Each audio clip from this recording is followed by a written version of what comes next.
بسم الله الرحمن الرحیم. نن مونږ قومي وطن پارټ رخه د بجلی بلونو کې چې کومه اضافه شوې ده، ناروا اضافه شوې ده، د هغې خلاف مونږ مظاهره وکړه او مونږ دا ګڼو چې دا د عوامو سره زیاتی دی. نن خلک چې دی هغه د بجلی بل له کرنټ نه یریږي او د میاشت اخر کې چې کله د بجلی بل راځي نو هر څوک په خپل ځای باندې پریشان دی.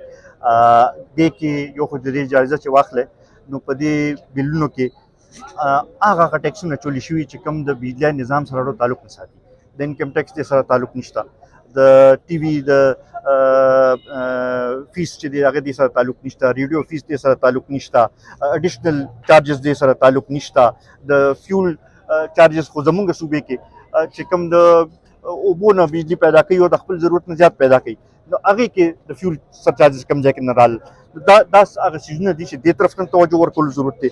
هغه معاهدې هم کتل غواړي او چې چا یې کې غفلت کړی دی هغوی له سزا ورکول پکار دي. یو نجي ټي وي باندې یو پروګرام کې سېنیټر مشتاق وایي چې را روان دسمبر کې به یو یونټ په 95 روپۍ باندې آیا دې کې څومره صداقت دی؟ ګورئ جي ایکچوال کیلکولیشنز خو اوس ماته نه معلوم، خو دا که تاسو وګورئ نو دې وخت کې صرف د کیپاسټي چارجز په بد کې یو 1000 بلین چې دی هر کال مونږ ورکوو، صرف کیپاسټي بلډینګ هغه څوک استعمالوي نه هغه بجلي. نو دې نه تاسو اندازه که دا دغه وي همداسې به دا قیمتونو کې به اضافه کیږي او مونږ دا مطالبه ده چې دا خلکو ته ریلیف هم میلاوېدل پکار دي او لانګ ټرم هم د دې مسلې حل وباسل پکار دي.